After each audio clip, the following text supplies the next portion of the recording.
Hello मित्रांनो, welcome to study revolution. आज आपण 29 जुलै 2021चा द हिंदू बघतोय आणि तोही आपल्या मातृभाषेतून म्हणजे मराठीमधून. पहिल्यांदा आपल्या लेक्चरचं स्वरूप सांगतो, पहिल्यांदा आपण न्यूज डिस्कस करतो आणि त्यानंतर ज्या काही ॲडिटोरियल न्यूजपेपरला येतात त्याला आर्टिकलसुद्धा आपण म्हणतो, ते आपण व्यवस्थितरित्या डिस्कस करण्याचा प्रयत्न करतो. चला तर मग बघूया 29 जुलै 2021चा द हिंदू आपल्याला काय सांगतोय. पहिल्या न्यूजपासून डिस्कस करायला सुरुवात करूया. So let start. पहिली न्यूज आहे ते अँटनी ब्लिंकन जे अमेरिकेचे सचिव आहेत ते भारताची विजिट होते, त्यांची भारतामध्ये विजिट होते आणि त्यांच्यामध्ये काय काय डिस्कशन झालं हे सांगणारी खरं तर पहिली न्यूज आहे. त्यांच्यामध्ये विशेष करून अँटनी ब्लिंकन यांनी सांगितलं की इंडियाला आणि USA एकत्र करणाऱ्या दोन महत्त्वाच्या गोष्टी दोघांमध्ये कॉमन आहेत. एक म्हणजे डेमोक्रेटिक व्हॅल्यू म्हणजे लोकशाही मूल्य आणि त्यानंतर फ्री सिटिझनशिप म्हणजे सिटिझन्स जे नागरिकांना जे फ्री वास्तव्य इथं मिळतं ना, त्या दोन कॉमन गोष्टी USA आणि इंडियामध्ये आहेत आणि त्या दोघांना एकत्र येण्यासाठी मदत करतात, दोघांमध्ये मजबूत जे सहकार्याची भावना आहे ती निर्माण करतात असं त्याच्यामध्ये त्यांनी सांगितलेलं आपल्याला पाहाव्यास मिळतं.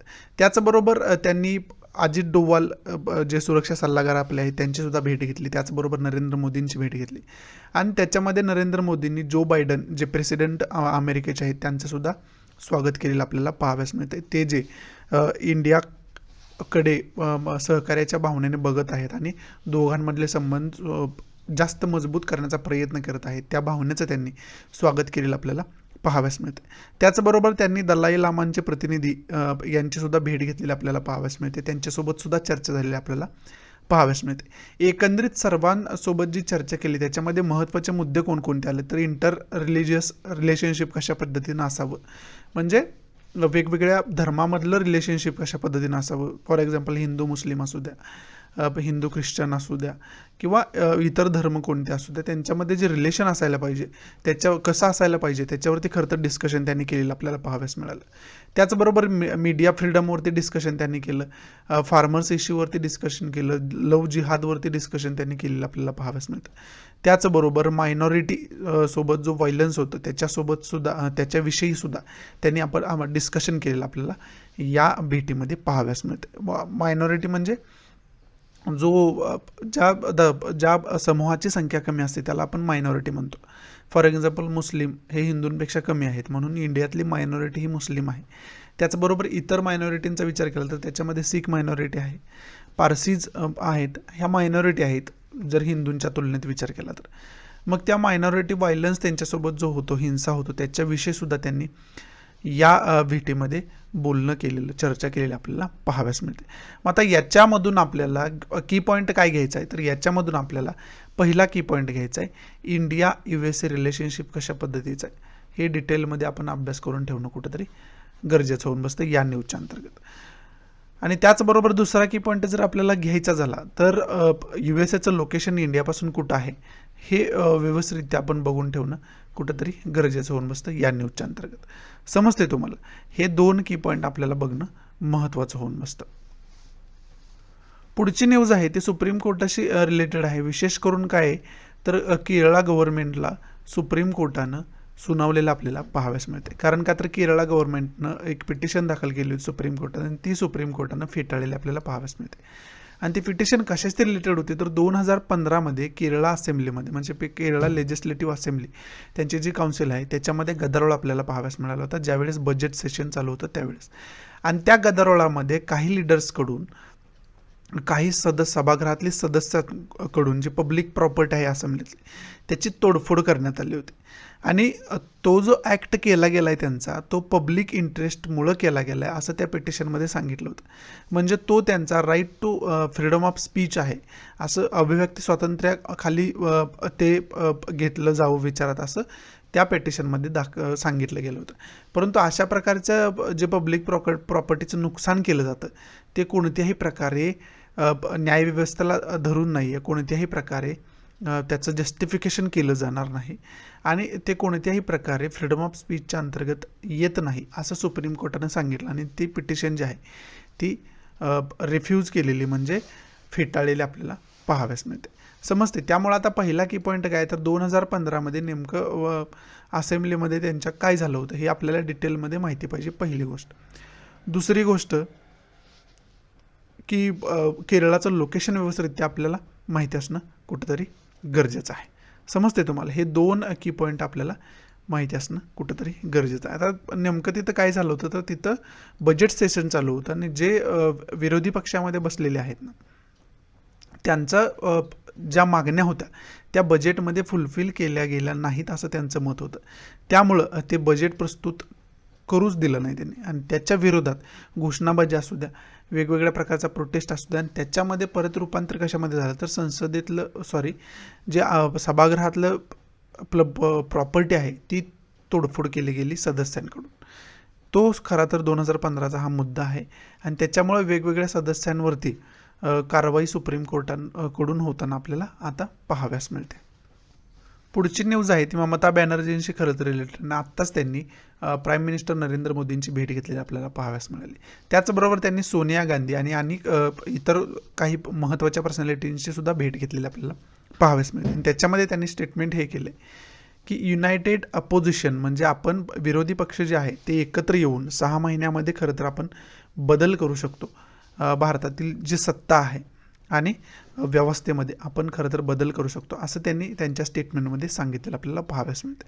मग आता भविष्यामध्ये काय हालचाली होत आहेत, विरोधी पक्ष सर्व एकत्र येतात का, महत्त्वाचे पक्ष कोणकोणते एकत्र येत आहेत, हे खरं तर पॉलिटिक्समध्ये आपल्या बघण्यासारखं असेल असं कुठंतरी सांगणारी हिंट देणारी ही न्यूज असलेली आपल्याला पाहाव्यास मिळते. पुढची न्यूज आहे ती आसाम मिझोरामशी रिलेटेड आहे. आत्ताच आपण बघितलं की आसाम मिझोरामच्या बॉर्डरवरती मोठ्या प्रमाणात आपल्याला हिंसा झालेली आपल्याला पाहाव्यास मिळाली. त्याच्यामध्ये जवळजवळ 6 आसामचे पोलीस आहेत ते डेथ त्यांची झालेली आपल्याला पाहाव्यास मिळाली. आणि हा जो व्हायलन्स आहे, हिंसा आहे, ती खूप टोकाला गेलेली आपल्याला पाहाव्यास मिळते. त्याच्यामध्ये आता सेंट्रल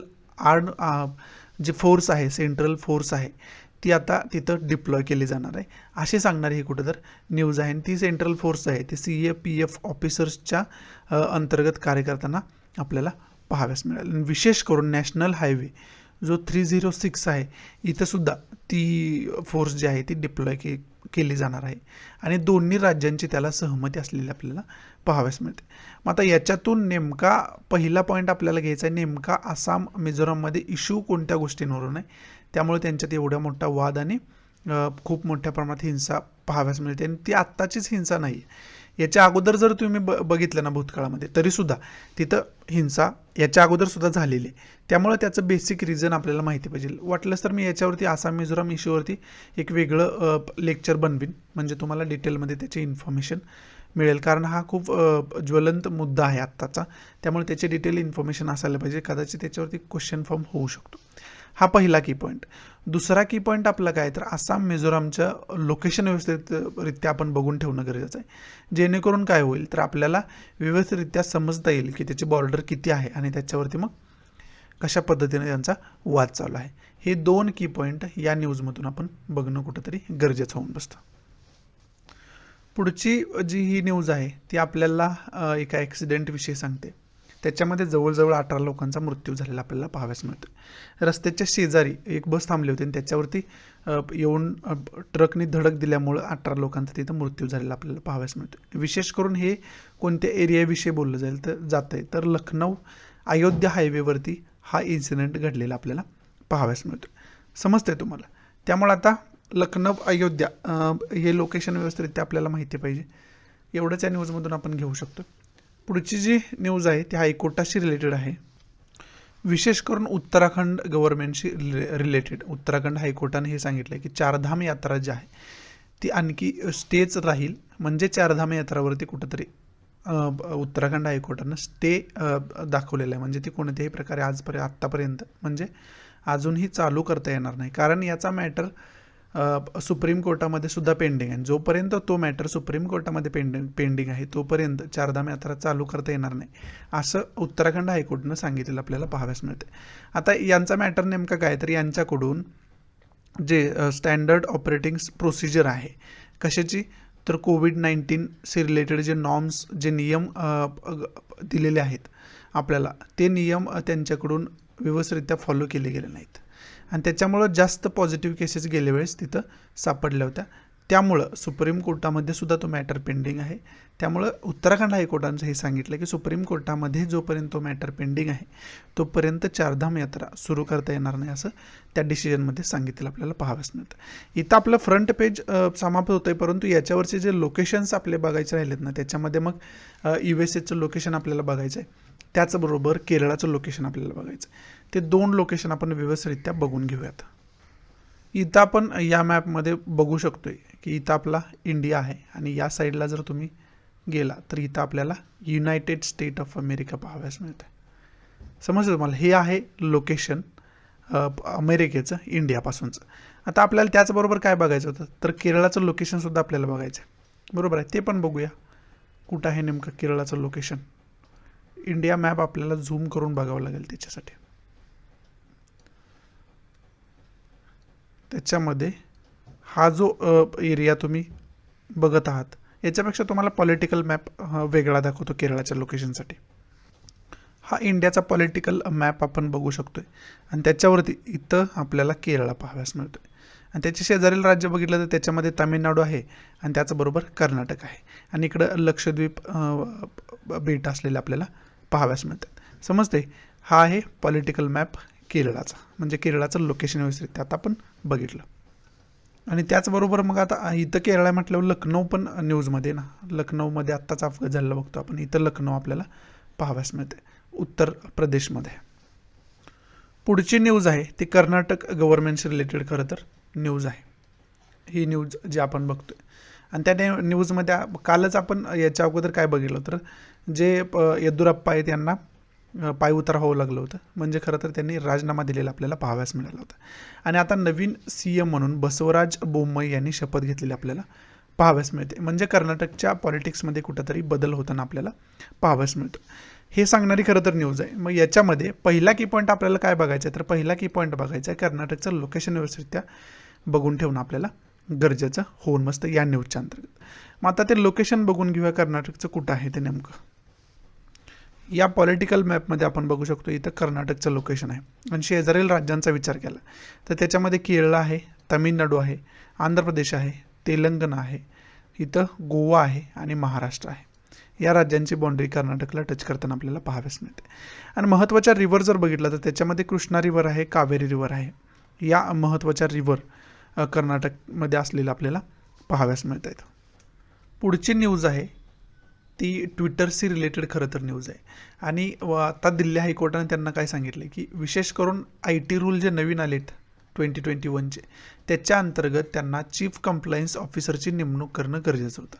ती त्यांनी केलीसुद्धा, परंतु त्याचं जे स्टेटस आहे ते इंटरिम अगोदर होतं, आता ते कॉन्टिंजंट करण्यात आलं. आता कॉन्टिंजंट म्हणजे त्याला आपण फ्लेक्झिबल म्हणू शकतो किंवा लवचिक म्हणू शकतो. म्हणजेच काय तर त्यांना कधीही डिबार केलं जाईल त्यांच्या पदावरून, अशा प्रकारचं स्टेटस जे असतं त्याला कॉन्टिंजंट म्हणतो आपण. म्हणजे तरल किंवा लवचिक असा मराठीमध्ये अर्थ त्याचा होऊ शकतो. मग या कॉन्टिंजंटचा मिनिंग काय असं एका दिल्ली हायकोर्टाच्या जजमेंटमध्ये हायकोर्टानं ट्विटरला विचारलेलं आपल्याला पाहाव्यास मिळतं आणि त्याच्याशी रिलेटेड नवीन ॲफिडेव्हिट सबमिट करायला दिल्ली हायकोर्टानं ट्विटरच्या ऑफिशियल्सला सांगितलेलं आपल्याला पाहाव्यास मिळते. मग आता याच्यामध्ये पहिला की पॉईंट काय तर चीफ कंप्लायन्स ऑफिसर माहिती पाहिजे तुम्हाला. त्याच्यासाठी तुम्हाला काय पाहिजे माहिती तर नवीन IT रूल 2021 काय आहेत ना, हे याच्यामध्ये काय महत्त्वाच्या तरतुदी केलेल्या आहेत ना, हे डिटेलमध्ये तुम्हाला माहिती असणं गरजेचं आहे. त्याच्यासाठी मी याची माहिती देणारं एक वेगळं लेक्चरसुद्धा ऑलरेडी बनवून ठेवलेलं आहे. ते लेक्चर जरी तुम्ही बघितलं ना तरी तुम्हाला डिटेल नवीन IT रूल 2021च्या काय तरतुदी आहेत आणि त्या का त्यावेळेस कॉन्ट्रोवर्शियल झाल्या होत्या याची डिटेल इन्फॉर्मेशन मिळेल तुम्हाला. त्याची लिंक डिस्क्रिप्शन बॉक्समध्ये सुद्धा मी देऊन ठेवेल, जेणेकरून तुम्हाला ते सापडण्यासाठी मदत होईल लवकर. परंतु नवीन IT रूल 2021ची डिटेल इन्फॉर्मेशन तुमच्याकडे असणं खूप गरजेचं आहे, कारण हा खूप कॉन्ट्रोवर्शियल आणि खूप न्यूजमध्ये असणारा मुद्दा आहे. त्यामुळं याची डिटेल इन्फॉर्मेशन तुमच्याकडे ठेवणं अत्यंत आवश्यक होऊन बसतं या न्यूजच्या अंतर्गत. पुढची न्यूज आहे उत्तराखंडशी रिलेटेड खरं तर न्यूज आहे आणि तिथं आपल्याला पुरासारखी परिस्थिती आपल्याला बघायला मिळाली होती तिथं. आणि तिथं जवळजवळ ढगफुटीसारखी परिस्थिती झाली, ढगफुटीच झाली असं म्हणू शकतो आपण. आणि ढगफुटी झाल्यामुळं मोठ्या प्रमाणात पाऊस आपल्याला तिथं बघायला मिळाला आणि त्यामुळं तिथल्या नद्यांना पूर आलेला आपल्याला पाहाव्यास मिळाला. आणि त्याच्यामध्ये आत्तापर्यंत 7 लोक जी आहेत ती मिसिंग आहेत आणि 2 आहेत ते इंज्युअर्ड आहेत, असं या न्यूजमध्ये सांगितलेलं आपल्याला पाहाव्यास मिळते. जवळजवळ 12 लोकांना याचा इन्स्टंट इफेक्ट झाला होता, म्हणजे याचा निगेटिव्ह परिणाम 12 लोकांना लगेच जाणवला होता. म्हणजे ते या पाण्यामध्ये जवळजवळ ही लोक वाहून गेली होती. त्याच्यामध्ये 2 लोकांना रिकवर केलं गेलं आहे आणि बाकी जे 7 बॉडीज आहेत त्या 7 बॉडीज रिकवर केले गेलेत आणि 2 जण आहेत ते अजून मिसिंग असलेले आपल्याला पाहाव्यास मिळतात. समजते तुम्हाला? हे सांगणारी खरं तर हे न्यूज आहे. मग याच्यामधून पहिला की पॉईंट आपल्याला काय घ्यायचा आहे, तर पहिला की पॉईंट आपल्याला हा घ्यायचा आहे की याचं लोकेशन हिमाचल प्रदेशचं कुठं आहे ते डिटेलमध्ये अभ्यास करून ठेवणं आपल्याला गरजेचं आहे. हा पहिला की पॉईंट. दुसरा की पॉईंट काय, तर महत्त्वाच्या रिव्हर्स कोणकोणत्या आहेत हिमाचल प्रदेशमध्ये याचे डिटेल इन्फॉर्मेशन आपण काढून ठेवणं कुठंतरी गरजेचं होऊन बसतं.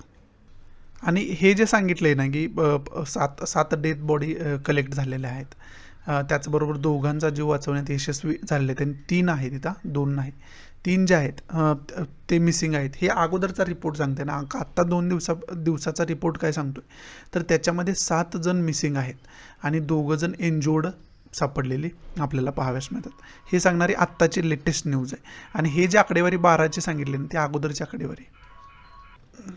पुढची न्यूज आहे ती जम्मू काश्मीरशी रिलेटेड न्यूज आहे. विशेष करून जम्मूमध्ये ढगफुटी आपल्याला पाहाव्यास मिळाली आणि त्याच्यामध्ये पुरासारखी परिस्थिती झाल्यामुळं, मोठ्या प्रमाणात पाऊस झाल्यामुळं 7 जण त्याच्यामध्ये किल झालेत, मरण पावलेले आहेत आणि 5 जण आहेत ते जखमी झालेले आपल्याला पाहाव्यास मिळतात. त्यामुळं आता आपल्याला जम्मू आणि काश्मीरचं लोकेशन पहिली गोष्ट बघणं महत्त्वाचं आहे. आणि दुसरी महत्त्वाची गोष्ट याच्यामध्ये काय, तर महत्त्वाच्या रिव्हर्स कोणकोणत्या तिथं आहेत त्याचीसुद्धा डिटेल इन्फॉर्मेशन घेणं आपल्याला गरजेचं आहे. आता या दोन्ही गोष्टी, हिमाचल प्रदेशचं लोकेशन आणि तिथं महत्त्वाच्या रिव्हर्स कोणकोणत्या आहेत हे पण आपण बघूया. त्याचबरोबर जम्मू काश्मीरचं लोकेशन, विशेष करून जम्मूचं, आणि तिथल्या महत्त्वाच्या रिव्हर्स कोणकोणत्या आहेत हे आपण डिटेलमध्ये मॅपच्या माध्यमातून बघूया, म्हणजे ते समजून घेण्यास मदत होईल.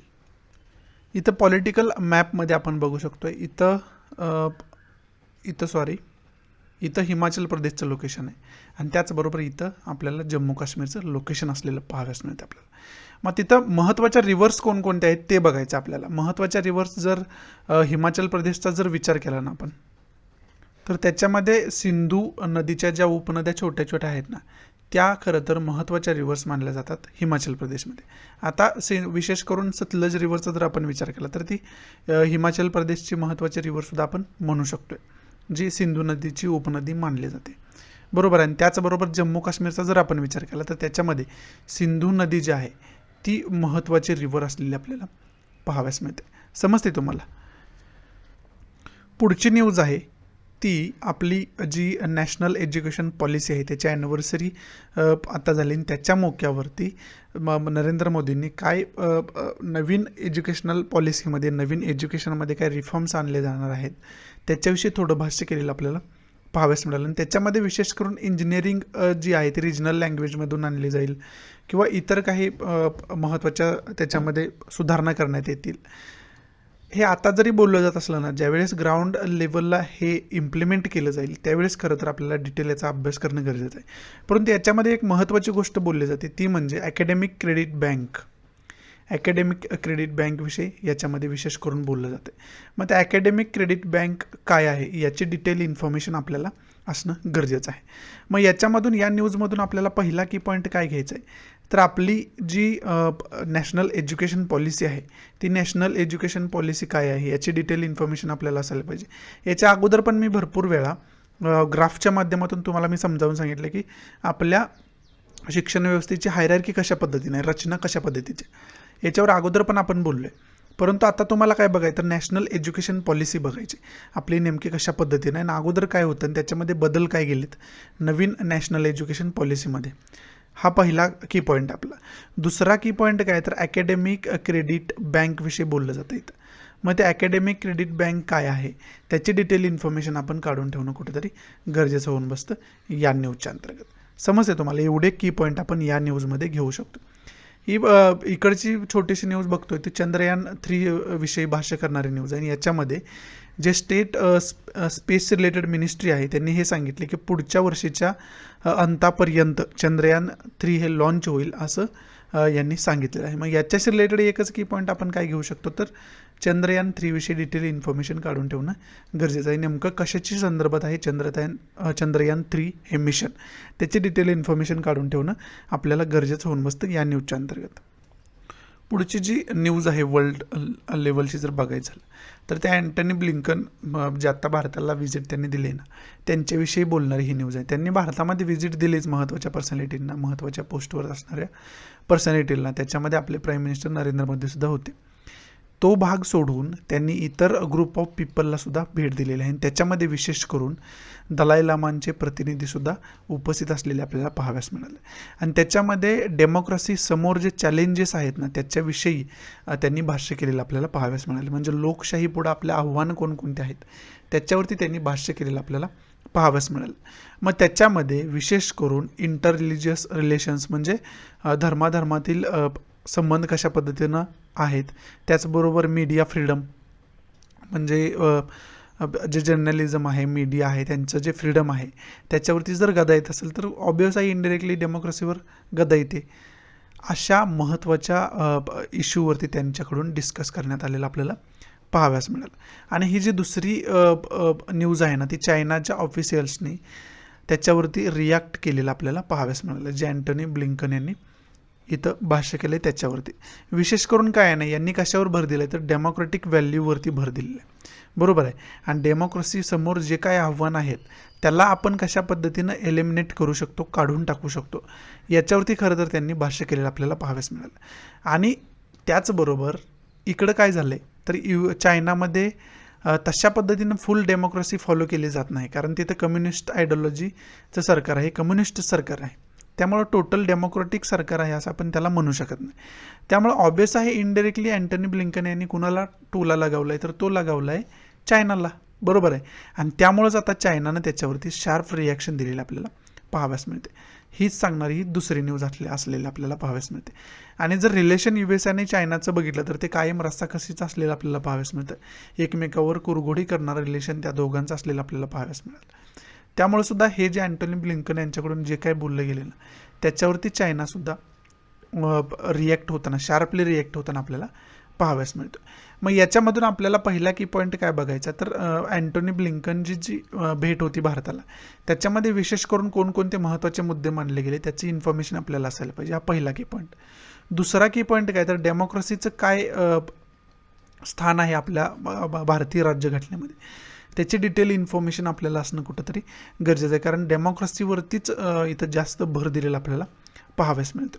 तिसरा की पॉईंट काय तर आता रिलिजियस विषय बोलले गेले तर धर्माविषयी बोलले गेले, मग आपलं धार्मिक स्वातंत्र्य फंडामेंटल राईटमध्ये येतं.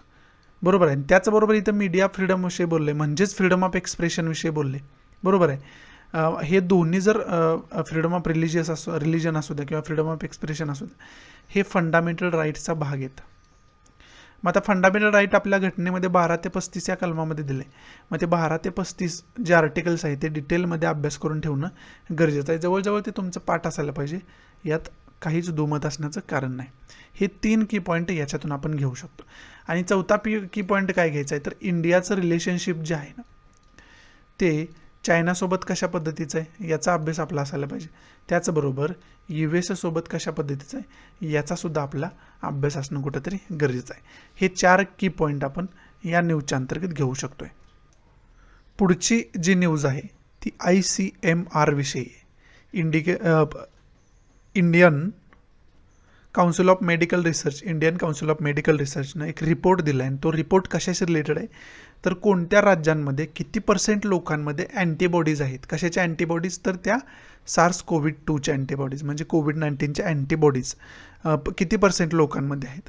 त्याच्यामध्ये मध्य प्रदेशचा विचार जर केला तर 79% लोकांमध्ये अँटीबॉडीज आहेत. त्यानंतर राजस्थानचा 76% आहेत. बिहारमध्ये 75.9 म्हणजे जवळजवळ 76% आहेत. गुजरातचा विचार केला तर 75% आहेत. छत्तीसगडचा 74% आहेत, केरळा 44% आहे, आसाम 50% आहे, महाराष्ट्रामध्ये 58% आहे, हरियाणामध्ये 60% आहे आणि वेस्ट बेंगॉलमध्ये 60.9% म्हणजे जवळजवळ 61% असलेलं आपल्याला पाहाव्यास मिळतात. म्हणजे अँटीबॉडीज म्हणजे थोडक्यात आपल्या मराठी भाषेमध्ये काय तर कोविड-19 जर तुम्हाला होऊन गेला असेल तर तुमच्यामध्ये कोविड-19शी रिलेटेड जे मृतपेशी आहेत त्याच्या कोविड-19च्या त्याला आपण अँटीबॉडीज म्हणतो, कोविड-19च्या अँटीबॉडीज. समजते तुम्हाला. आणि त्या अँटीबॉडीज कोणत्या राज्यांमध्ये किती % लोकांमध्ये सापडल्या हा सांगणारा report Indian council of medical research यांनी जाहीर केलेला आपल्याला पाहाव्यास मिळाला. आणि त्या रिपोर्टमध्ये मग ही आकडेवारी दिलेली आहे जी मी तुम्हाला आता सांगितली आहे. समजते. आता मग हा पहिला की पॉईंट आपला काय तर हा रिपोर्ट तुम्ही लक्षात ठेवणं गरजेचं आहे. कुठंतरी कोविड-19शी रिलेटेड काही जरी विचारलं तर हा रिपोर्ट तुम्हाला महत्त्वाचा ठरू शकतो. त्यामुळे हा रिपोर्ट तुम्हाला माहिती असणं, तुमच्या लक्षात असणं कायम हे गरजेचं आहे. हा पहिला की पॉईंट. दुसरा की पॉईंट काय तर Indian council of medical research जे आहे त्याच्याविषयी डिटेल इन्फॉर्मेशन विकिपीडियाच्या माध्यमातून आपण काढून ठेवणं कुठंतरी गरजेचं होऊन बसतं. समजते. हे 2 की पॉईंट या न्यूजच्या अंतर्गत आपण करून ठेवणं गरजेचं आहे.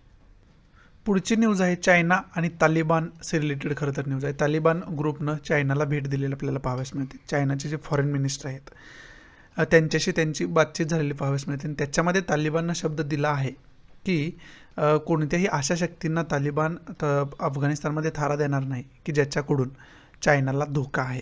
म्हणजे कुठंतरी तालिबानचं आणि चायनाचं रिलेशन सुधारताना आपल्याला म्हणजे मजबूत होताना आपल्याला पाहाव्यास मिळते. आणि आता अफगाणिस्तानमध्ये काय झालं तर अफगाणिस्तान गव्हर्नमेंट आहे त्याचबरोबर तिथं तालिबान नावाचा ग्रुप पण आहे. तो टेररिस्ट मानला जातो आहे आत्तापर्यंत. आणि तो ग्रुप आहे तो तिथं जो तालिबान ग्रुप आहे तो तिथं अफगाणिस्तानमध्ये स्वतःचं वर्चस्व प्रस्थापित करण्याचा प्रयत्न करतो. आणि त्याच्यामध्ये जवळजवळ ती यशस्वी होताना कुठंतरी पाहाव्यास मिळतात. आणि त्याच्यामुळं कुठंतरी चायना आणि त्यांचा संबंधसुद्धा सुधारताना आपल्याला पाहाव्यास मिळतात, मजबूत होताना आपल्याला पाहाव्यास मिळतात. मग आता पुढं बघूया आपण कोणकोणत्या महत्त्वाचे इन्सिडेंट त्याच्यामध्ये इव्हेंट्स होत आहेत त्याच्यावरून खरं तर ठरणार आहे की अफगाणिस्तानमध्ये पुढच्या घडामोडी काय होणार आहेत त्या. पहिलं मग याच्यातून की पॉईंट आपल्याला घ्यायचं आहे अफगाणिस्तानमध्ये इंटरनल मॅटर काय चालू आहे ते हिस्ट्री वगैरे त्याची डिटेल इन्फॉर्मेशन आपल्याला असायला पाहिजे. हा पहिला की पॉईंट. दुसरा की पॉईंट काय तर इंडिया चायना रिलेशनशिप बघून ठेवायचं आपल्याला. त्याचबरोबर इंडिया अफगाणिस्तान रिलेशनशिपसुद्धा आपण बघून ठेवणं कुठेतरी गरजेचं होऊन बसतं या न्यूजच्या अंतर्गत. पुढची न्यूज आहे ती बॅडमिंटन प्लेयर PV सिंधूशी रिलेटेड खरं तर न्यूज आहे. अगोदर यांना सिल्वर मेडलसुद्धा मिळालेलं आहे आणि आता एक राऊंड जिंकून ते पुढं गेलेलं आपल्याला पाहाव्यास मिळतं. आणि PV सिंधूकडून खूप होप्स आहेत देशाचे, कारण ऑलरेडी ते सिल्वर मेडल आहे ना. आता पुढं या ऑलिम्पिकमध्ये कोणतं मेडल आपल्याला मिळणार आहे ह्याच्याकडे सगळ्यांचं लक्ष लागलेलं आहे. आणि तशाच पद्धतीने PV सिंधूकडून सुद्धा कामगिरी होताना आपल्याला पाहाव्यास मिळते. मग याच्यातून इन्फॉर्मेशनसुद्धा PV सिंधूशी रिलेटेड आपल्याला असायला पाहिजे. अगोदर सिल्वर मेडल जे मिळालं आहे त्या ऑलिम्पिक्स कुठं झाल्या होत्या वगैरे सर्व इन्फॉर्मेशन त्याच्याशी रिलेटेड आपल्याला असणं कुठंतरी गरजेचं आहे. आणि पुढं आता बघूया पुढं कसा परफॉर्मन्स यांच्याकडून दिला जातो ते सुद्धा बघण्यासारखं आपल्याला असणार आहे. आणि ऑलिम्पिकशी रिलेटेड जी काही इन्फॉर्मेशन आहे ना, ज्यावेळेस ऑलिम्पिक संपतील ना त्यावेळेस आपल्याला फायनल रिझल्ट कळेल की किती गोल्ड मिळालेत, किती सिल्वर आणि किती ब्राउन्स आणि कोणती कंट्री कोणत्या रँकमध्ये, हे सर्व आपण कधी बघणार आहोत तर ज्यावेळेस ऑलिम्पिक संपतील त्यावेळेस आपण बघणार आहोत खऱ्या अर्थानं. त्यावेळेस खऱ्या अर्थानं फायनल रिझल्ट आपल्याला कळेल म्हणजे एकंदरीत किती मेडल कोणत्या क्षेत्रामध्ये मिळाले आहेत तो. पुढची न्यूज आहे ती वुमन हॉकी टीमशी रिलेटेड खरं तर न्यूज आहे. सलग तिसऱ्यांदा यांना हॉकी टीमला हार पत्करावी लागलेली असलेली आपल्याला पाहाव्यास मिळते. ही सांगणारी खरं तर ही न्यूज आहे. आणि आता त्यांना पुढच्या मॅचेसमध्ये खूप चांगला परफॉर्मन्स केला तरच फायनलमध्ये जागा मिळेल अशी कुठंतरी परिस्थिती निर्माण झाली आहे. त्यामुळं खरं तर पूर्ण देशाच्या ज्या नजर आहेत त्या या टीमवरती लागलेल्या आहेत की पुढं नेमकं काय होणार आहे किंवा हॉकी टीम बाहेर पडते का काय अशी परिस्थिती निर्माण झालेली टोकियो ऑलिम्पिकमध्ये पाहाव्यास मिळते आपल्याला. आता याच्याशी रिलेटेड की पॉईंट पहिला काय माहिती आहे ना, की पॉईंट हा आहे की हॉकी हा आपला राष्ट्रीय खेळ आहे त्याच्यामुळे त्याची डिटेल इन्फॉर्मेशन असायला पाहिजे. आणि याच्याशी रिलेटेड आपल्याला याच्या अगोदर कोणतं मेडल ऑलिम्पिक्समध्ये मिळालं आहे का, मग ते मेडल कोणतं आहे याची डिटेल इन्फॉर्मेशन आपल्याला असणं कुठंतरी गरजेचं आहे या न्यूजच्या अंतर्गत.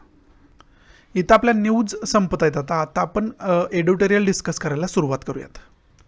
आपलं जे पहिलं आर्टिकल आहे ना ते कोऑपरेटिव्ह सोसायटीशी रिलेटेड आर्टिकल आहे खरं तर. आणि कशावरती आहे तर 97वी जी घटना दुरुस्ती झाली होती ना ती घटना दुरुस्ती union of India versus Rajendra N Shah या केसच्या अंतर्गत या केसच्या जजमेंटमध्ये सुप्रीम कोर्टानं रद्द केली होती. 97वी घटना दुरुस्ती. आणि ही जी 97वी घटना दुरुस्ती आहे ती कशाशी रिलेटेड आहे तर कोऑपरेटिव्ह सोसायटीशी रिलेटेड असलेल्या आपल्याला पाहाव्यास मिळते. आणि आत्ताच आपण हे सुद्धा बघितलं होतं की सेंट्रल मिनिस्ट्रीजमध्ये कॉर्पोरेशन मिनिस्ट्रीसुद्धा स्थापना केलेली आपल्याला पाहाव्यास मिळाली होती. आणि त्याच्यावरून अनेक स्टेटने ऑब्जेक्शनसुद्धा स्टेट गव्हर्नमेंटने ऑब्जेक्शनसुद्धा घेतलं होतं. आता स्टेट गव्हर्नमेंटने ऑब्जेक्शन का घेतलं होतं तर जो कॉर्पोरेशनचा सब्जेक्ट आहे ना तो स्टेट लिस्टमध्ये येतो, राज्यसूचीमध्ये येतो. एकंदरीत 3 सूची असतात, त्याच्यामध्ये राज्यसूची, केंद्रसूची आणि समवर्ती सूची. त्याला आपण स्टेट लिस्ट, युनियन लिस्ट आणि कन्करंट लिस्ट असं म्हणतो.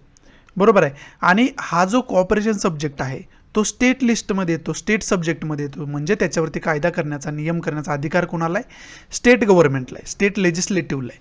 आणि जे युनियन लिस्टमध्ये सब्जेक्ट येतात त्याच्यावरती कायदा करण्याचा, नियम करण्याचा अधिकार युनियन गव्हर्नमेंटला असतो. आणि कन्करंट लिस्टमध्ये जे सब्जेक्ट येतात त्याच्यावरती अधिकार आणि नियम करण्याचा जो अधिकार आहे, रूल करण्याचा किंवा कायदा बनवण्याचा, तो दोन्ही गव्हर्नमेंटला, स्टेट गव्हर्नमेंटला पण आहे आणि सेंट्रल गव्हर्नमेंटला पण असलेला आपल्याला पाहाव्यास मिळतो कन्करंट लिस्टच्या अंतर्गत. परंतु हा जो कोऑपरेटिव्ह सब्जेक्ट आहे तो येतो कोणाच्या अंतर्गत तर स्टेट लिस्टच्या अंतर्गत. म्हणजे त्याच्यावरती कायदा करण्याचा अधिकार कोणाला आहे तर स्टेट लेजिस्लेटिव्हला आहे, स्टेट गव्हर्नमेंटला आहे. परंतु सेंट्रल कॅबिनेटमध्ये कॉर्पोरेशन मिनिस्ट्री स्थापन करून त्या सब्जेक्टवरती कुठंतरी वर्चस्व स्थापन करण्याचा युनियन गव्हर्नमेंट करून प्रयत्न होतोय असं स्टेट गव्हर्नमेंटमधल्या वेगवेगळ्या पक्षांकडून ज्यावेळेस कॉर्पोरेशन मिनिस्ट्रीची सेंटरमध्ये स्थापना केली गेली त्यावेळेस म्हटलं गेलं होतं. त्याचबरोबर त्यानंतर 2021मध्ये, आता 20 जुलै 2021ला union of India versus Rajendra N Shah या केसच्या अंतर्गत सुप्रीम कोर्टाचं जजमेंट आलं. आणि त्याच्यामध्ये सुप्रीम कोर्टानं काय सांगितलं होतं की 97वी जी घटना दुरुस्ती आहे ती घटनाबाह्य आहे. आणि त्या 97व्या घटना दुरुस्तीमध्ये काय केलं गेलं तर 97व्या घटना दुरुस्तीमध्ये पार्ट 9B हा ॲड करण्यात आला होता विशेष करून. आणि विशेष करून तो जो पार्ट 9 आहे तो 7व्या अनुसूचीमध्ये सांगितला आहे, 7व्या परिशिष्टामध्ये सांगितलं असं आपण म्हणू शकतो. बरोबर आहे. आणि तो जो 9B आहे आणि 97वी घटना दुरुस्ती आहे ती घटना बाह्य ठरवलेली आहे. आणि त्याला कॉन्स्टिट्युशनल ग्राउंड म्हणजे जजमेंट्स कोणत्या ग्राउंडवर हे जजमेंट दिलं गेलं तर ही जी 97वी घटना दुरुस्ती केली जात होती ना त्यावेळेस स्टेटकडून जे रिकमेंडेशन घ्यायला पाहिजे होतं ते घेतलं गेलं नाही. म्हणजे मेजॉरिटी स्टेटची परमिशन घ्यायला पाहिजे होती याच्यामध्ये अमेंडमेंट करण्यासाठी, अमेंडमेंट करण्या अगोदर.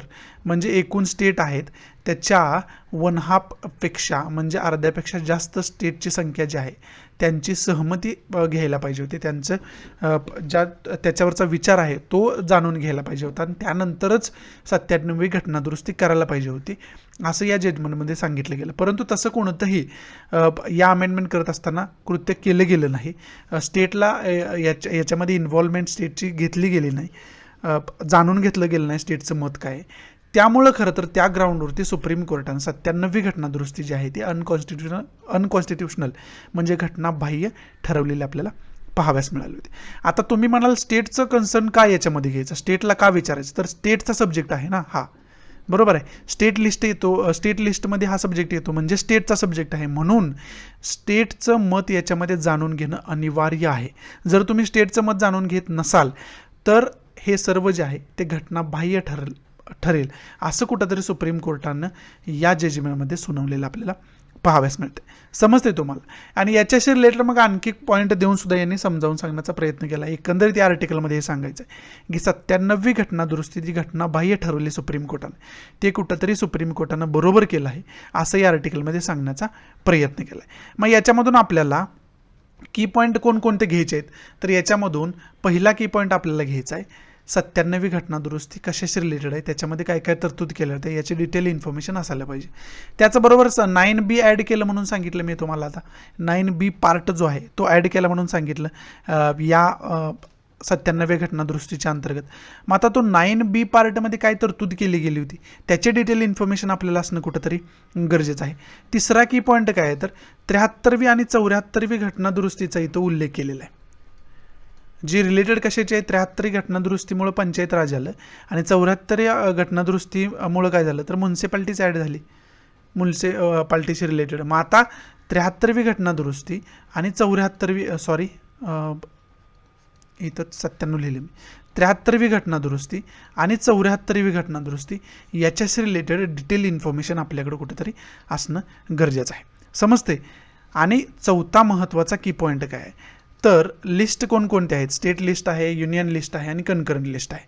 मग त्याच्याविषयी डिटेल इन्फॉर्मेशन आपल्याला असणं कुठेतरी गरजेचं आहे या न्यूजच्या अंतर्गत. समजते तुम्हाला, या आर्टिकलच्या अंतर्गत, मी चुकून न्यूजच्या अंतर्गत म्हणतोय. आणि पाचवा की पॉईंट काय आहे तर आपल्याला union of India versus Rajendra N Shah जे जजमेंट आहे सुप्रीम कोर्टाचं, ही केस टोटल आपल्याला माहिती असायला पाहिजे. समजते तुम्हाला, union of India versus Rajendra N Shah ही जी केस आहे त्याचं जजमेंट सुप्रीम कोर्टानं कशा पद्धतीनं दिलं आहे, त्याच्या मध्ये कोणत्या ग्राउंड घेतलं गेलं, कोणत्या ग्राउंडवरती हे जजमेंट घेतलं गेलं, हे सुद्धा आपल्याला कुठंतरी माहिती असणं गरजेचं आहे. आणि स्टेट लिस्टमध्ये 32वी एंट्री जी आहे ना, 32 नंबरची एंट्री आहे, त्याच्यामध्ये कोऑपरेटिव्ह सब्जेक्ट दिलेला आपल्याला पाहाव्यास मिळतोय. त्यामुळं जे लिस्ट आहेत ना त्याच्यामध्ये किती सब्जेक्ट आहेत, अगोदर किती होते, त्यानंतर किती वाढवले गेलेत किंवा किती कमी केले गेलेत, याच्याविषयी सर्व इन्फॉर्मेशन आपल्याला असणं कुठंतरी गरजेचं आहे या आर्टिकलच्या अंतर्गत. समजतं, एवढं की पॉईंट आपण या आर्टिकलमधून घेऊ शकतोय. पुढचे जे आर्टिकल आहे ते जॅपनीज एज्युकेशन सिस्टम आपल्याला याच्यामध्ये समजावून सांगण्याचा प्रयत्न केला आणि त्याच्यामधून भारतानं काहीतरी धडे घ्यायला पाहिजे असं कुठंतरी या आर्टिकलमध्ये सांगण्याचा प्रयत्न केला आहे. आणि हे खरं तर एज्युकेशन सिस्टमचा विचार केला तर हे खूप चांगलं आर्टिकल आहे, त्यामुळे हे खरं तर आर्टिकल मी घेतलं. काल तमिळनाडूवरती आलं, तमिळनाडू एज्युकेशन सिस्टमवर आलं, पण ते काय आपल्यासाठी इम्पॉर्टंट एवढं नव्हतं, पण हे खरंच इम्पॉर्टंट आहे. याचा तुम्ही एक्झाम्पल तुम्ही मेन्समध्ये किंवा एस्से रायटिंगमध्ये देऊ शकता. याच्यामध्ये पहिल्यांदा काय सांगितलं आहे की जपानमध्ये जी एज्युकेशन पॉलिसी फॉलो केली जाते ना त्याच्यामध्ये 2 गोष्टी स्टुडंटला शिकवल्या जातात. एक तर प्रायव्हेट म्हणजे ते रोजगार अर्न करू शकतायत, स्वतःचं काहीतरी करू शकतायत उदरनिर्वाहासाठी आणि रोजगार मिळवण्यासाठी. त्याचबरोबर सोशल रिटर्न्स म्हणजे त्यांच्या जबाबदाऱ्या ज्या समाजाच्या प्रती आहेत ना त्यासुद्धा फुलफिल करण्याचं ती एज्युकेशन काम करताना आपल्याला पाहाव्यास मिळते. म्हणजे जॅपनीज एज्युकेशन 2 गोष्टींवरती काम करते. एक तर प्रायव्हेट त्या स्टुडंटचा विकास, त्याचबरोबर त्या स्टुडंटचा समाजाच्या प्रती जो त्या स्टुडंटचा बिहेवियर आहे, जो त्या स्टुडंटचा विचार आहे समाजाच्या प्रती, बिहेवियर असू द्या, विचार असू द्या किंवा समाजाच्या प्रती जे डिसिप्लिन त्यांना डेव्हलप करायला पाहिजे ते त्याला शालेय जीवनातच शिकवलं जातं. त्याच्यामध्ये विशेष करून मी त्याच्यामध्ये एक्झाम्पल दिले, युजिंग वॉशरूम म्हणजे वॉशरूमचा यूज करणं, त्याचबरोबर वॉशिंग हँड्स हात धुण्याची प्रक्रिया असू द्या किंवा प्रोटेक्टिंग पब्लिक प्रॉपर्टी, हा खूप महत्त्वाचा मुद्दा आहे. प्रोटेक्टिंग पब्लिक प्रॉपर्टी, जिथं जिथं पब्लिक प्रॉपर्टी असेल तिथं कशा पद्धतीनं आपण बिहेवियर करायला पाहिजे की जेणेकरून त्या पब्लिक प्रॉपर्टीला आपल्यामुळं नुकसान पोहोचू नये, हे सुद्धा त्यांच्या एज्युकेशन पॉलिसीमध्ये ॲड असलेला घटक आहे. आताच आपण याच्या विपरीत आता आपण काय बघत होतो, केरळ असेंब्लीमध्ये 2015मध्ये काय झालं होतं तर विविध लीडरकडून तिथल्या पब्लिक प्रॉपर्टीला नुकसान केलं गेलं, नुकसान पोहोचवलं गेलं प्रोटेस्टच्या माध्यमातून. त्याच्यावरती सुप्रीम कोर्टाने जजमेंटसुद्धा दिलं होतं. आता तेच आपण फ्रंट पेजला सुद्धा बघितलं होतं. आणि त्याच्या विरोधात इथं पब्लिक प्रॉपर्टीला नुकसान पोहोचू नये हा अवेअरनेस जपानमधल्या स्टुडंटला शालेय जीवनातच येत असतो. आणि आपले हे पुढारी मोठे झाले तरी त्यांना तो समज आहे ती अजून ती येताना दिसत नाही. हे आपण इथंच आपण कंपॅरिझन करू शकतो, बरोबर आहे. त्याचबरोबर नॉवेल कोरोना व्हायरस म्हणजे कोरोना व्हायरसच्या कालावधीमध्ये सुद्धा तिथले पब्लिक प्लेसेस आणि स्कूल चालूच होते. मग हे चालू ठेवण्यात जपानीज गव्हर्नमेंट यशस्वी का ठरलं आणि आपण अयशस्वी का ठरलो, कारण आत्ताच्या पॉईंटपर्यंत आपण स्कूल ओपन करायचं की नाही करायचं याच प्रश्नावरती डिबेट करताना आता आपण पाहाव्यास मिळते. परंतु जपानमध्ये कोविड-19 होता तरीसुद्धा स्कूल चालू होतं आणि ते आत्तासुद्धा चालूच आहेत स्कूल. मग त्याला एकमेव कारण काय तर तिथल्या लोकांचं डिसिप्लिन.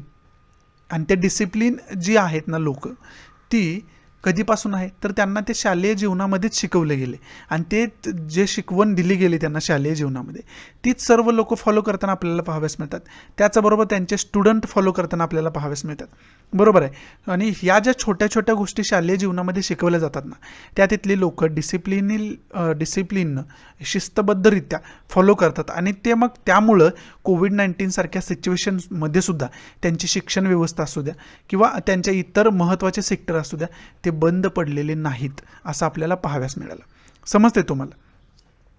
आणि खरं तर आता कोविड-19चा विचार आपण केला ना तर आपल्याला डिसिप्लिनची सगळ्यात जास्त गरज आहे.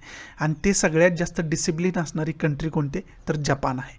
कारण का तर त्यांची शिक्षण व्यवस्थाच अशा पद्धतीची आहे की त्यांना त्या स्टुडंट्सला असेल किंवा त्यांच्यामध्ये जे व्यक्तिमत्व त्याच्या शिक्षण व्यवस्थेमध्ये घडतं ना ते विशेष करून सोशल आणि त्यांच्या अंतर्गत विकासाला मदत करण्याचं शिक्षण व्यवस्था असलेली आपल्याला पाहाव्यास मिळतं. मग त्याच्यामध्ये विशेष करून आणखी काय घटक दिले तर तिथल्या स्टुडंटला स्पेस क्लीन करणं, ते जिथं राहत आहेत किंवा पब्लिक प्लेस जे त्यांच्याशी रिलेशन आहे ते क्लीन करणं याचं डिसिप्लिन शिकवलं जातं. त्याच बरोबर cook their food, own food म्हणजे त्यांना जे खायला लागणार आहे ते स्वतः बनवायचं आणि स्वतः खाण्यासाठी जेवढं काय लागतं ते स्वतः बनवायचं, त्याच्याशी रिलेटेड सर्व कार्य स्वतः करायचं. हे जे शिकवलं जातं ना हे खूप महत्त्वाचं आहे. त्याचबरोबर डू देअर लॉन्ड्री म्हणजे स्वतःचे कपडे स्वतः धुणे, स्वतःचे बूट पॉलिश स्वतः करणं, अशा प्रकारच्या ज्या ॲक्टिव्हिटीज आहेत त्या तिथं शालेय जीवनामध्येच शिकवल्या जातात. आणि खरं तर तिथं अशी गोष्ट आहे की हे जर तुम्हाला येत नसेल ना तर तिथं लज्जास्पद गोष्ट आहे. हे जर तुम्हाला येत नसेल, स्वतःचं अन्न स्वतः शिजवता येत नाही आहे, स्वतःचा स्पेस क्लीन करता येत नाही, स्वतः तुम्ही जिथं राहता ते तुम्ही स्वतः क्लीन करत नसाल किंवा तुमचं जे कपडे आहेत, बूट पॉलिश आहेत किंवा सर्व जे तुमची स्वतःची कामं आहेत जे तुम्ही करत नसाल ना किंवा तुम्हाला ती येत नसतील तर तिथं लज्जास्पद ही गोष्ट मानली जाते. समजतंय तुम्हाला? आणि त्यामुळं खरं तर ही शिक्षण व्यवस्था आहे ती जगामध्ये वाखाणण्याजोगी झालेली आपल्याला पाहाव्यास मिळते. आणि अशा प्रकारची त्यांची शिक्षण व्यवस्था आहे ना त्यामुळंच 2011मधला सुनामी आला होता तरीसुद्धा ती कंट्री पुन्हा एकदा उभा राहिलेली आपल्याला पाहाव्यास मिळते. आणि छोटं मोठे सुनामीसारखे डिझास्टर तिथं वारंवार येत राहतात तरीसुद्धा ती समाजव्यवस्था जी आहे ना ती उभा राहिलेली पुन्हा एकदा आपल्याला लगेच पाहाव्यास मिळते. कारण काय आहे तर त्यांचं जे डिसिप्लिन आहे, त्यांची जी शिक्षण व्यवस्था आहे ती त्याला कारणीभूत असलेली आपल्याला पाहाव्यास मिळते. आणि याच्यातून आपल्याला शिकायला पाहिजे आणि विशेष करून याच्यातून हे पण शिकायला पाहिजे आपल्याला डिसिप्लिन कशा पद्धतीनं आपण शालेय जीवनापासूनच नागरिकांमध्ये डेव्हलप करायला पाहिजे. तरच शालेय जीवनात जर त्याला डिसिप्लिन डेव्हलप केला, अशा प्रकारच्या सवयी लागल्या तरच तो भारताचा सुजाण नागरिक भविष्यात जाऊन बनू शकतो असं कुठंतरी या आर्टिकलमध्ये सांगण्याचा प्रयत्न केला. आणि पुन्हा एकदा आपल्याला काय सांगितलं याच्यामध्ये तर आताचा जो कोविड-19 पॅन्डेमिक आहे तो आपल्याला खूप काही शिकवून गेलेला आहे की शिक्षण व्यवस्थेमध्ये आपल्याला अजून काय काय बदल करावे लागतील हे शिकवून जाणारा खरं तर हा कोविड-19चा पिरियड राहिलेला आहे असं या आर्टिकलमध्ये सांगण्याचा प्रयत्न केला आहे. त्याचबरोबर जापनीज जे मिनिस्ट्रीज आहेत ती कल्चर असू द्या, एज्युकेशन असू द्या, स्पोर्ट असू द्या, सायन्स असू द्या किंवा टेक्नॉलॉजी असू द्या, यांनी एक सूत्र जपानशी रिलेटेड सांगितलं आणि ते सूत्र काय आहे ची तोकुताई हे सूत्र सांगितलं आणि त्यांच्या भाषेमध्ये आहे ची तोकुताई.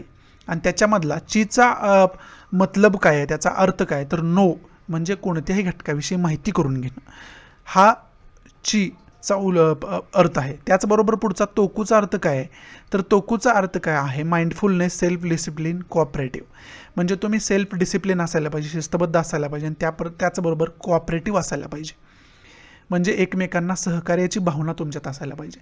आणि त्याचबरोबर फुलनेस म्हणजे तुमच्याकडे नॉलेजसुद्धा त्याच पद्धतीनं असायला पाहिजे, तुमच्याकडे दुसऱ्याला रिस्पेक्ट देण्याची भावना, नम्रता पण त्याच पद्धतीनं असायला पाहिजे असा तोकूचा मतलब आहे. शेवट ताईचा मतलब काय तर बॉडी म्हणजे तुम्ही माइंडने असू द्या किंवा बॉडीनं असू द्या ते तुम्ही फिट असायला पाहिजे, तुम्ही तंदुरुस्त असायला पाहिजे असं कुठं तर सांगणारा सूत्र आहे. म्हणजे त्यांनी त्यांच्या यशाचं सूत्र सांगितले. ते सूत्र कोणतं आहे ची तोकुताई हे सूत्र आहे. आणि त्याच्यामध्ये चीचा मतलब आहे माहिती तुम्हाला सर्व असायला पाहिजे, तोकूचा मतलब आहे तुम्ही नम्र असायला पाहिजे, सेल्फ डिसिप्लिन असायला पाहिजे आणि सहकार्याची भावना तुमच्यामध्ये असायला पाहिजे. आणि ताईचा मतलब काय तर तुम्ही माइंडने आणि शरीराने स्ट्रॉंग असायला पाहिजे. समजते? हा ची तोकुताईचा मतलब सुद्धा इथं आपल्याला समजावून सांगण्याचा प्रयत्न केला. आणि त्याचबरोबर अशा प्रकारचं सूत्र आपण सुद्धा डेव्हलप करायला पाहिजे असं कुठं तर या आर्टिकलमध्ये सांगण्याचा प्रयत्न केला. आता हे ची तोकुताई तुम्ही लक्षात ठेवा, हे डायरेक्ट तुम्ही एसेमध्ये किंवा आन्सर रायटिंगमध्ये यूज करू शकता. हे खूप इम्प्रेसिव्ह होऊ शकतं जर तुम्ही हे आन्सर रायटिंगमध्ये किंवा एसेमध्ये उपयोग करत असाल तर. ची तोकुताई हे लक्षात ठेवा. इथं हे आर्टिकल समाप्त होते. आता इथं आपल्याला काय करायचं आहे तर पहिला की पॉईंट इंडिया जपान रिलेशनशिप कशा पद्धतीनं आहे हे आपल्याला बघून ठेवायचं. आणि दुसरी गोष्ट काय तर जापनीज शिक्षण व्यवस्थेविषयी डिटेल इन्फॉर्मेशन या आर्टिकलच्या व्यतिरिक्त तुम्हाला जर इंटरनेटवरून काढता आले तर ते काढून ठेवणं या आर्टिकलच्या माध्यमातून गरजेचं होऊन बसतं. हे 2 की पॉईंट आपण याच्यातून घेऊ शकतो. इकडे जे छोटेसे 2 आर्टिकल्स दिलेत ना, हे जे पहिलं आर्टिकल आहे हे वॅक्सिन्स रिलेटेड आर्टिकल आहे आणि कशा पद्धतीने आपण वॅक्सिन रॅपिडली वाढवू शकतो असं सांगणार हे आर्टिकल आहे. हे आपल्यासाठी खरं तर महत्त्वाचं नाही. पुढचं जे आर्टिकल आहे ते पेगासस स्पायवेअरची डिटेल पेगासस स्पायवेअरशी भाष्य करणारं आर्टिकल आहे. पेगासस स्पायवेअरविषयी सांगणारं खरं तर हे आर्टिकल आहे. आणि याच्यामध्ये आत्ताच आपण वेस्ट बेंगॉलनं त्यांच्यामध्ये 3 मेंबरची कमिटी स्थापन केली होती. कशासाठी? तर पेगासस स्पायवेअरचं इन्व्हेस्टिगेशन करण्यासाठी ह्या कमिटीची स्थापना केली गेली होती. बरोबर आहे. मग आता ती कमिटी स्थापन केली वेस्ट बेंगाल गव्हर्नमेंटकडून, ही कुठंतरी चांगली गोष्ट आहे असं या आर्टिकलमध्ये सांगण्याचं हे आर्टिकल आहे. याच्यामध्ये बाकी काही विशेष इन्फॉर्मेशन आपल्याला नाही, परंतु आपल्याला पहिला की पॉईंट याच्यातून काय घ्यायचं तर पेगासस स्पायवेअरविषयी डिटेल इन्फॉर्मेशन आपल्याला असणं गरजेचं आहे. पहिली गोष्ट. दुसरी गोष्ट, हे जे स्पायवेअर आहे ते इस्रायल गव्हर्नमेंट बेस्ड जी NSO ग्रुप नावाची कंपनी आहे त्या ग्रुपनं डेव्हलप केलेलं हे स्पायवेअर आहे. त्यामुळे इस्रायल इंडिया रिलेशनशिप आपण बघून ठेवणं कुठंतरी गरजेचं होऊन बसतं या आर्टिकलच्या अंतर्गत. समजते तुम्हाला? हे 2 पॉईंट आपण परफेक्ट करून ठेवायला पाहिजे. आणि पेगासस स्पायवेअरविषयी मी डिटेल इन्फॉर्मेशन देणारा ऑलरेडी लेक्चर बनवून ठेवलेलं आहे. ते लेक्चरचे डिस्क्रिप्शन बॉक्समध्ये लिंक देतो. ते लेक्चर जरी तुम्ही बघितलं ना तरी तुम्हाला पेगाससविषयी डिटेल इन्फॉर्मेशन मिळून जाईल. बाकी तुम्हाला जायची कुठं गरज भासणार नाही. आणि दुसरा पॉईंट, इंडिया इस्रायल रिलेशनशिप बघून ठेवणं कुठंतरी गरजेचं आहे. इथं हे आर्टिकल समाप्त होते आणि त्याचबरोबर आजचा द हिंदू इथं समाप्त होतोय. आशा आहे की मी तुम्हाला चांगल्या पद्धतीनं आजचा द हिंदू समजावून सांगू शकलो असेल. आवडत असेल तर प्लीज लाईक करा, नसेल तर डिसलाईक करा. आणि डिसलाईक का केलं हे कमेंट बॉक्समध्ये नक्की सांगा, जेणेकरून तुमच्या इन्स्ट्रक्शननुसार त्याच्यामध्ये मी इम्प्रूव्हमेंट करू शकेन. आणि प्लीज जास्तीत जास्त आपल्या मराठी विद्यार्थ्यांना हे शेअर करा, जेणेकरून सर्वांना याचा फायदा होऊ शकेल. सो या नोटवरती मी तुमची रजा घेतो. Thanks for watching. Goodbye. Take care. जय हिंद. भेटूया आपण उद्याच्या नवीन लेक्चरमध्ये.